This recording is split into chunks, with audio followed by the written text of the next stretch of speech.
Hello and welcome to Ocmulgee Mounds National Historical Park. I'm Ranger Drew and we're going to be talking about the Mississippian time period. Now, the Mississippian time period took place about 1,100 years ago, just after the woodland time period. This is one of the main focuses here at our park because this is what is known as the mound building period as well.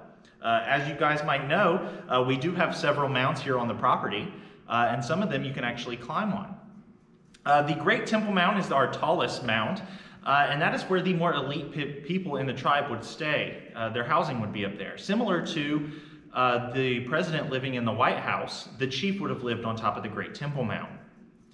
Now, you can see here in this painting at the top, that is where the top of the Great Temple Mound, where the chief would be. Just to the left of that, you see another little mound over there. That's the Lesser Temple Mound. That's where the vice president of the tribe would be.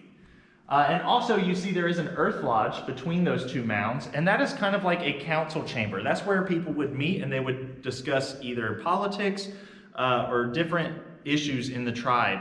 That's where we think that they would talk about all those things. Now, another cool thing about the Mississippian time period is that we are no longer just planting grasses and sunflowers. We're actually planting the three sister crops as well. And the three sister crops are going to be corn, squash, and beans.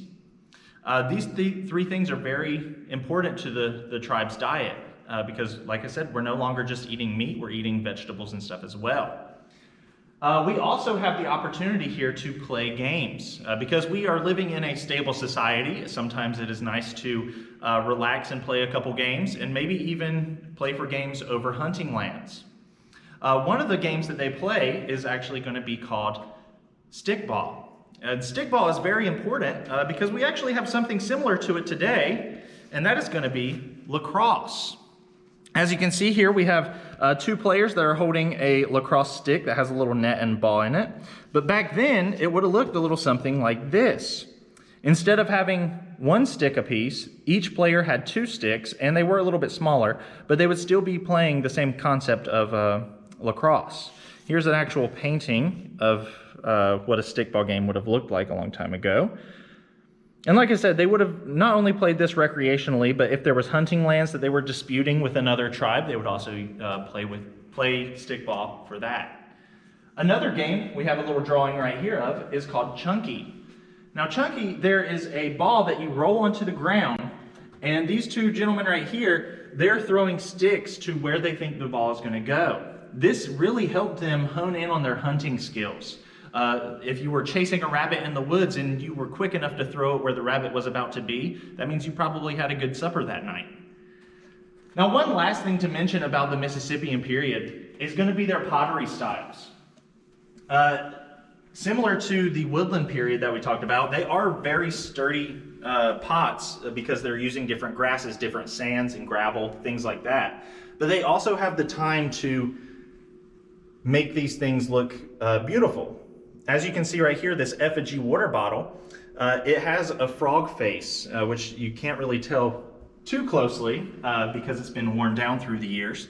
But that is a frog that they would fill with water. There's also some beautiful stamping on the side of some of these pots as well. It's just something that shows that this was a society that could just make art instead of just making things that were functional. They were able to make things beautiful as well. Up here in the painting, we do have one last effigy that we do have on display in our museum, but his name is Little Man. And he was the top of a water bottle as well, but he is in the shape of a little person. So it's really cool that we're able to see that progression in time in their pottery styles as well. Thank you.